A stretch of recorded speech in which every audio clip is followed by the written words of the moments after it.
Starting in the mid-2000s, the Virginia men's and women's swim teams established themselves as two of the elite college swimming programs in America.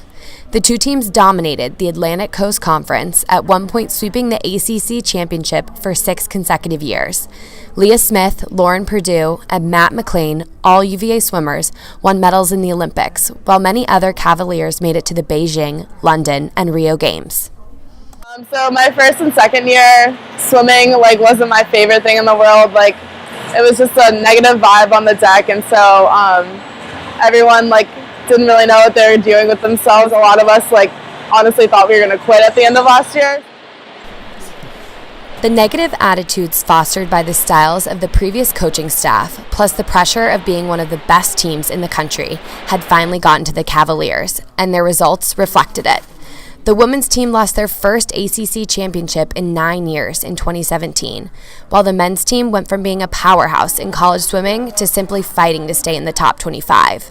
The team was in turmoil, with transfers and team dropouts on the rise. A change needed to be made, and made fast, if UVA swimming was going to get back to the level of success that they had come to expect. In the summer of 2017, the UVA athletic department wanted to change the outlook of the swim team. And where better to look than the 2016 and 17 ACC champions, NC State. UVA plucked assistant coach and sprinting specialist Todd DeSorbo from the Wolfpack coaching staff amid a flurry of other offers. However, Coach DeSorbo didn't just want to accept the first offer that came to him. I didn't want to be a head coach bad enough just to go anywhere. I wanted to be at a place where I felt comfortable and confident we could win national titles, that we felt comfortable and confident that we could put people on international teams, Olympic teams, world championship teams.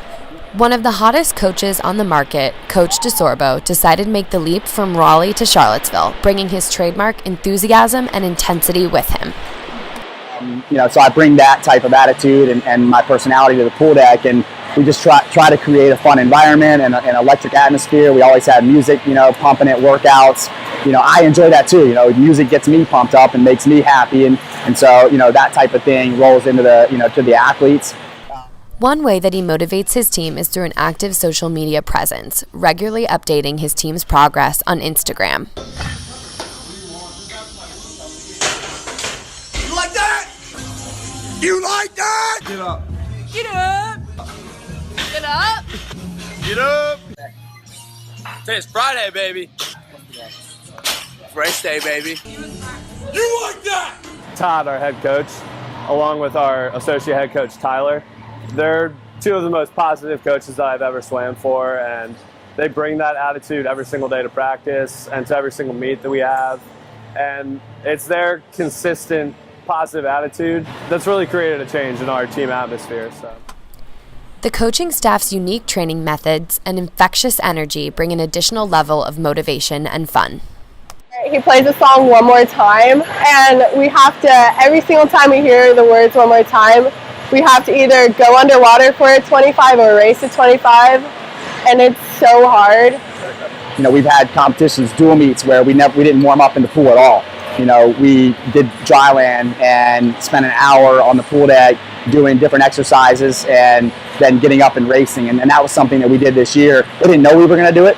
About 30 minutes before the meet was supposed to start, they were like, hey, are we going to get in the pool? And we're like, no, we're not going to get in the pool. We're just going to do this and get up and race. And they were like kind of shocked, but they thought it was fun and different, but it challenged them to, be able to perform no matter what happens, because you never know what's going to happen in the meet. Rarely are things perfect, and the stars and the moon and everything's aligned. So we want them to be able to perform at a really high level, regardless of what the situation is. Practices, you're not doing garbage yardage, you're doing stuff that's actually quality work, and so everyone's really benefited from that. Coach DeSorbo's philosophy may be unorthodox, but it has led to some impressive results. By the end of our season, I think we posted something like almost 90% lifetime best times across the team, which was one of the highest rates in the country. Coach DeSorbo has been happy with the results so far, but his goals extend much farther than just establishing a winning culture. And our goals are to be top 5 at NCAAs within the next 2 years. And then from there, within the next 3 years following that, so the next 5 years from now, to be winning a national title, at least challenging for a national title in the next 5 years. And then beyond that, the goal is to put people on the Olympic team. So I think we've got some people on the team currently that can contend for Olympic spots in 2020.